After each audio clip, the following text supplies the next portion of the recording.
You know, it's funny how we often treat our own lives like this grueling home renovation project. Oh, yeah. Like an endless to-do list. Right.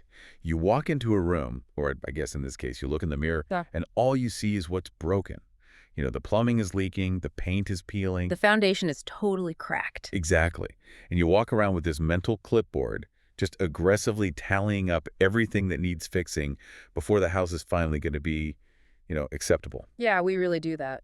You think like, once I lose 10 pounds, or once I stop losing my temper, once I finally get my inbox to zero, then I'll be a finished product. And the real tragedy of that mindset is how it just turns your very existence into a problem to be solved. Yeah, that's a great way to put it. I mean, we end up inhabiting our lives the way a building inspector inhabits a construction site. We're always just looking for code violations, and it completely strips away our ability to simply experience being alive because we're constantly anticipating the next structural failure. Okay, let's unpack this, because that clipboard mentality is exactly what we are throwing out the window today. Absolutely. Our mission on this deep dive is to discover how to stop treating ourselves like a self-improvement project.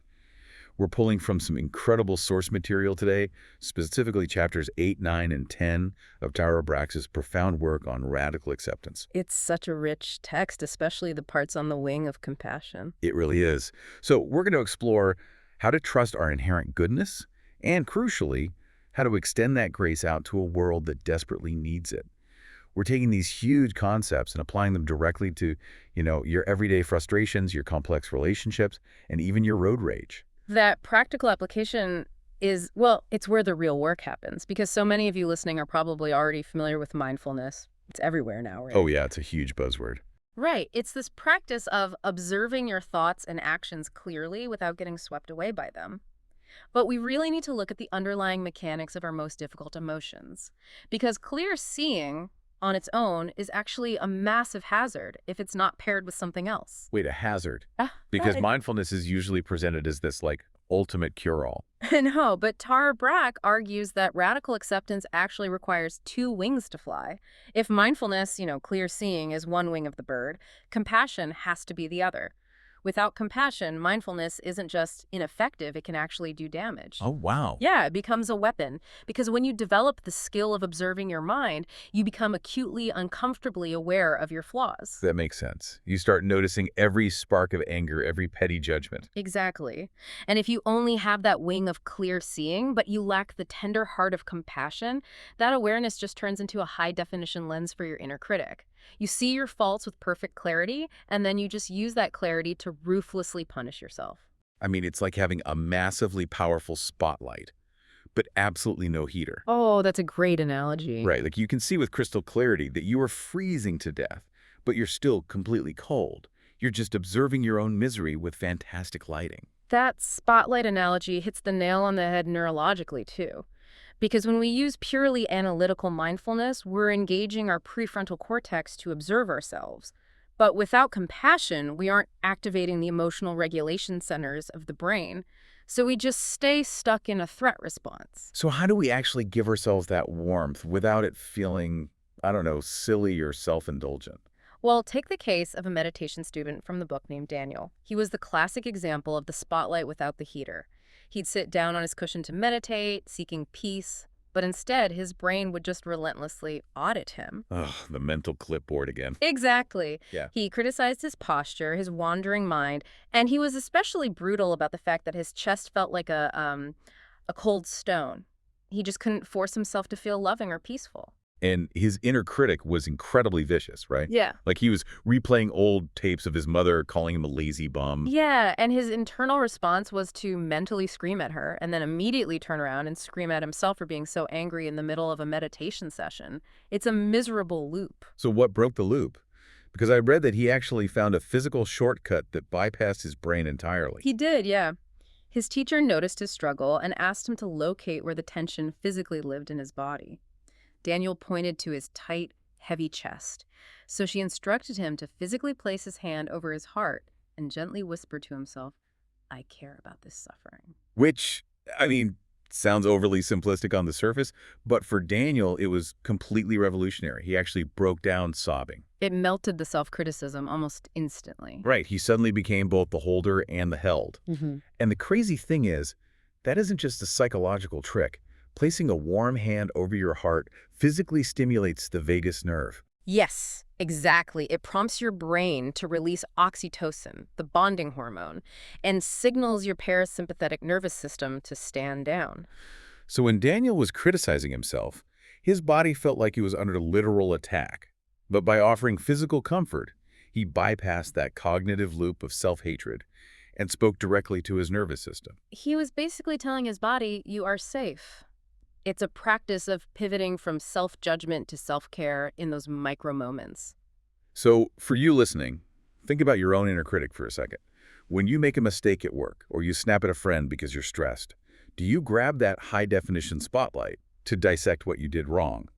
Or do you remember to turn on the heater? It's such an important question. But, to push the envelope here a bit, Daniel's situation involved everyday frustration. Yeah, the everyday stuff is one thing. Right. A skeptic might say, sure, a hand on the heart works when I burn the toast or get distracted.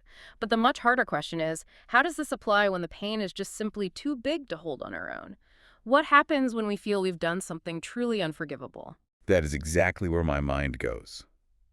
Because Daniel's trick is great for minor slip-ups, but there's a story in this material about a woman named Marion, and her situation is, well, it's incredibly dark and extreme. It really is a heavy story. Marion was utterly consumed by guilt because she had essentially slept through her daughter Christy's teenage years. She was numbing herself with alcohol.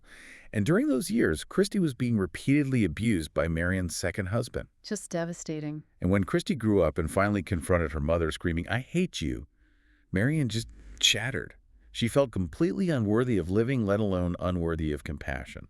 And I have to push back here on the concept of radical acceptance. Doesn't forgiving yourself for something of that magnitude just let you off the hook? I completely understand why you'd ask that. It almost feels irresponsible to give Marion a pass, right? Yeah, exactly. But what's fascinating here is that this is the most common resistance to self-compassion. We mistakenly equate self-hatred with accountability. We think if we just torture ourselves enough, we're paying our moral debt. Like the guilt is the punishment. Right. But self-compassion absolutely does not erase responsibility. In fact, it is the only thing that makes true responsibility possible. As long as Marion was trapped in this vortex of toxic shame, wishing she were dead, drowning in self-loathing, she was completely useless to her daughter. Because shame makes us focus entirely inward, right? Exactly. It paralyzes us. Right. Marion couldn't be present for Christy's healing because she was entirely consumed by her own pain. She was trapped in the spotlight. So how does someone break out of that paralysis when the guilt is objectively justified? Yeah. Because she felt totally isolated. Well, she sought out an elderly Jesuit priest. She was weeping in his office, completely broken, just entirely unable to hold the weight of what she'd allowed to happen. Yeah. And the priest didn't offer her platitudes. He didn't just say, "Oh, it wasn't your fault." No, because she bore responsibility. Instead, he took her hand and he slowly traced a circle in the center of her palm. And he told her, this place cannot be avoided, but in this merciful space that is the kingdom of God, your life can unfold. Wow. That is profound. He didn't tell her to look away from the horror of her failure. No, he just gave her a container for it. He said her agonizing pain was held inside a much larger love. And that illustrates this concept for the text called mindful prayer, right? Exactly. When the suffering is too immense for our own nervous system to process, when the hand on our own heart just isn't enough, we have to reach both inward and outward. You reach inward to touch the raw, burning pain of what you've done, but you simultaneously reach outward to a larger presence. Which could be God or the universe or nature. Whatever fits your worldview, yeah. You ask that larger presence, may this suffering awaken compassion. You know, the poet Hafiz has a line that captures this tension beautifully. He wrote, "Don't surrender your loneliness so quickly. Let it cut more deep. Something missing in my heart tonight has made my eyes so soft, my voice so tender, my need of God absolutely clear." Oh, that's beautiful, and it fits perfectly. Marion allowed that horrific pain to cut deep, but by letting herself be held by that larger, merciful space, the shame finally broke. And what's incredible is that because she finally felt held, she found the strength to go back to Christy. She took her daughter's hand, traced that exact same circle on Christy's palm, and actually began the grueling, necessary work of healing with her. She transformed toxic shame into healthy remorse. She took full accountability, but from a foundation of love rather than self-destruction. So to get to a place where we can truly forgive ourselves the way Marion did, we have to kind of examine the psychological bedrock of why we hate ourselves so much in the first place, don't we? We do. We have to look at how we define human nature. Because we are swimming in cultural conditioning that tells us we are fundamentally flawed from the jump. I mean, the Western paradigm is so deeply influenced by the idea of being cast out of the garden. Right, this pervasive sense that our default state is defective and we just have to constantly earn our worth. But the text contrasts this with the Buddhist concept of basic goodness, right? Yeah, and basic goodness flips the script entirely. It asserts that your intrinsic nature, the very core of your essence, is wakefulness and love. It's pure. So we aren't fundamentally bad. Not at all. Underneath this framework, when we harm ourselves or others, it's not because we are inherently evil, it's because we are ignorant. We are suffering. We temporarily lose touch with our deep connection to all of life and fall into what Tara Brach calls the trance of unworthiness. We just forget who we actually are. So if I'm understanding this, basic goodness is like the blue sky. The sky is always there, vast and clear. And the storm clouds are our mistakes, our traumas, our cruelties. That's a great visual. The clouds can be incredibly dark, and they can obscure the sky completely, but they can never actually damage the sky itself. The sky is untouchable. That is exactly it. The sky doesn't cease to exist just because a hurricane is raging. Your basic goodness doesn't evaporate just because you made a terrible mistake. But, knowing that intellectually and actually feeling it are two very different things, especially when the storm clouds are brought on by someone else's actions. Oh, absolutely. Like the story of Amy in the book. Yes. Amy discovered her husband, Don, was having a long-term affair. She found the emails, confronted him, threw him out, and naturally her initial reaction was this massive red-hot fire of rage directed entirely at him. As it would be. Right. But it is terrifying how quickly those storm clouds turn inward. Almost overnight, she convinced herself that his affair happened because she was an inadequate mother, a difficult wife, that she was fundamentally unlovable. Her husband's massive betrayal somehow just reinforced her own trance of unworthiness. Exactly. So why do we do that? Well, it is a tragic but incredibly common cognitive reflex. When someone rejects us or hurts us, our brain scrambles to make sense of the pain. Paradoxically, blaming ourselves gives us a false sense of control. Oh, because if I'm the problem, I can fix it. Exactly. If Amy is the problem, if she's just not pretty enough or agreeable enough, then her brain tells her she can fix it to prevent future pain. If her husband is simply a flawed person who made destructive choices, then the world is unpredictable and she is vulnerable. So we internalize the rejection just to prove our own inner critic right. That is wild. It is. And she tried to logic her way out of it. She started doing a daily forgiveness scan before bed, trying to forgive herself for little things, hoping it would build up her self-worth. But logic didn't clear the clouds. The real breakthrough bypassed her adult brain completely. It was an exercise in pure visceral memory. She dug out a box of childhood photos. She looked at pictures of herself as a little girl before the world had complicated her. The photos with her dog, right? Yes, her rescue dog, Rudy. She saw photos of herself caring for stray animals, nursing injured birds. And looking at that little girl, she couldn't overlay the adult narrative of being an inadequate wife. She remembered the pure physical sensation of just being a loving spirit. She re-experienced her own innocence. She reconnected with her core essence before the conditioning took over. It's so similar to another profoundly moving story in the text about a dying woman in the late stages of AIDS. Oh, that story is heartbreaking. She had lived a remarkably hard life, struggled with severe heroin addiction, engaged in sex work to survive, and felt she had ruined everything she touched. A visiting priest came to her hospice bed, and she flatly told him she was going straight to hell. She was entirely swallowed by the storm cloud. Completely. And the priest doesn't argue theology with her. He just sits there, notices a framed photograph of a young girl on her dresser, and asks who it is. The woman's face lights up, and she says it's her daughter, the one truly beautiful thing in her entire life. And the priest asks her this very specific question. He says, if your daughter made mistakes, even terrible ones, would you ever stop loving her? Would you ever not forgive her? And the woman instantly cries out, of course I would forgive her. I would do anything for her. And the priest simply replies, I want you to know that God has a picture of you on his dresser. It completely halted her mind. It just shatters me every time I hear it. By invoking the purest, most uncomplicated love she was capable of feeling, the priest gave her back her own innocence. He proved to her that her basic goodness, her capacity to love fiercely, was still completely intact despite a lifetime of trauma. It changes the entire paradigm. So for you listening right now, try to find your own shortcut. Think of a time you felt pure, uncomplicated goodness in yourself.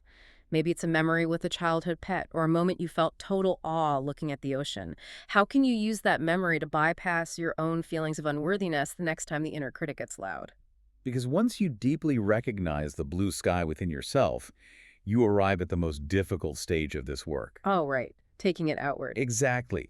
It's a realization that if you have that unbroken essence, then everyone else has that exact same sky blue goodness, even the people who are acting terribly. And this is where the rubber meets the road. Because it is one thing for me to find my own blue sky. It's another thing entirely to look at the guy who just aggressively cut me off in traffic and say, ah, yes, a radiant being of pure love. Right, we fall into what's called the trance of the unreal other. We have this incredibly efficient habit of turning complex, difficult people into two-dimensional stereotypes. We all do it. Why is that? Well, empathy requires a massive amount of cognitive energy, and judgment is cheap. It's so much easier for your brain to slap a label on someone and strip them of their humanity than it is to engage with the reality that they are a complex, suffering person. Like the story of Tom from the therapy group? We all know a Tom. Oh, Tom was insufferable. He alienated everyone. He constantly interrupted, offered condescending advice, and just aggressively tried to grab the limelight. The author was sitting there feeling this intense, visceral disdain for him. He was the ultimate 2D villain. But then she internally asked one single question that shifted everything. What do you really need? And instantly the trance broke. She didn't see a jerk anymore. She saw a terrified human being. She realized Tom was acting out because he was absolutely desperate for validation. He was terrified of not mattering. The moment she saw the fear driving his behavior, the boundary of separation dissolved. And that shift is the foundation of a Tibetan practice called Tonglen, right? Yes, Tomlin, which translates to taking in and sending out. It completely reverses our biological instinct. Usually, when we encounter suffering or aggression, our nervous system makes us recoil. We hold our breath. Right. We brace ourselves. But Tomlin asks you to breathe in the raw reality of the suffering, yours or someone else's, and breathe out relief, spaciousness, and care. Okay, here's where my skepticism kicks in again. This reminds me of the road rage example. If someone is actively hurting me or just being incredibly toxic at the office, breathing in their suffering feels like I'm just opening myself up to be walked all over. It feels incredibly counterintuitive to our survival instincts, I know. But Tomlin isn't about validating bad behavior or removing your own boundaries. It's an internal mechanism to keep your own heart from hardening. So it's more for me than for them. Exactly. It relies on a truth that the Dalai Lama points out. Everyone wants to be happy. Nobody wants to suffer. When that car cuts you off, you just pause and breathe in the reality that they are driven by the exact same primal fear of suffering that drives you. You aren't letting them off the hook. You're freeing yourself from the toxic grip of your own hatred. It's like you stop drinking poison expecting the other person to die. That's perfectly said. You're unflattening them. You're forcing your brain to make them three-dimensional again. And if Tonglen is the practice of absorbing suffering to connect us, then the companion practice of loving kindness, or metta, is about actively generating and broadcasting love. Yes, metta is a way to proactively wake up our capacity to see goodness everywhere. And it's fascinating from a neuroplasticity standpoint. How so? It involves silently, repeatedly offering phrases of care. Things like, may you be happy, may you be peaceful. You start by offering it to yourself, then a loved one, then a neutral person, and finally a difficult person. And what absolutely blew my mind was the story of Matt. Matt had a mother who was the definition of difficult. She was incredibly needy and an extreme hypochondriac. Right, he had literally moved across the country just to put physical distance between them. He had flown back home for 6 different deathbed emergencies that all turned out to be false alarms. He was deeply cynical. But he decided to start practicing metta for her, just sitting there, mechanically repeating the phrases every morning. May you be happy. May you be peaceful. And he admitted it felt entirely fake and wrote it first. It was just words. But he kept doing it. And here is the neurological secret. He didn't wait for the feeling of love to arrive before he started the practice. Oh, because of Hebb's law. Neurons that fire together wire together. Precisely. By mechanically repeating the phrases, Matt was slowly building new neural pathways, gradually lowering his amygdala's threat response whenever he thought of his mother. So the action actually precedes the feeling. Yes. Day by day, the resentment started to chip away. He started spontaneously remembering the good things about her. The storm clouds were parting. So when the seventh call finally came, and she was genuinely actually dying of cancer, Matt's heart had completely changed. He didn't pull away. He was able to crawl into the hospital bed and hold her frail body for hours. He saw past all the years of her neurotic behavior, and he just saw a fragile being who desperately wanted to be loved. Yeah, as he sat there after she passed away, he realized the ultimate truth. Everybody just wants to be loved. The mechanical practice melted the armor he had worn for decades. It is incredibly powerful. So for you listening, try to run this experiment in your own life today. Who is the difficult family member causing friction right now? What would actually happen if you spent just 1 minute today, even if it feels completely mechanical and fake at first, silently wishing them peace? It's a profound way to rewire how you perceive the world. You are actively training your brain out of its defensive crouch. You really are. So let's take a step back and look at the whole journey we've been on today.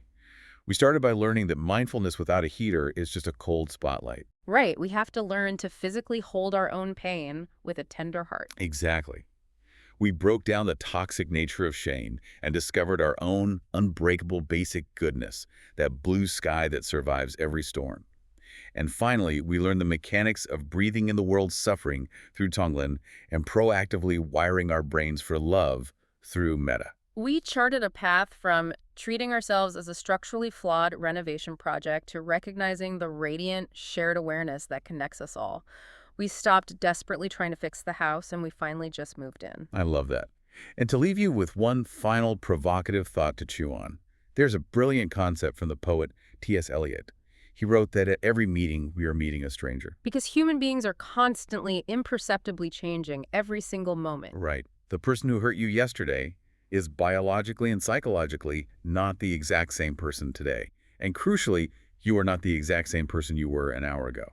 We tend to freeze people in amber based on our memories of their worst moments. We do it to others, and we do it to ourselves. We really do. So here is something for you to mull over as you go about your day. If every person, including yourself, is completely new every single moment, what outdated past version of yourself or someone you love are you stubbornly holding on to? You're treating yourself like a house built 30 years ago that can never be updated. But what would happen if you put down the renovation clipboard, looked in the mirror, and decided to forgive that stranger today? It changes absolute to everything. Thank you so much for joining us on this deep dive. Keep exploring, keep questioning, and we will catch you next time.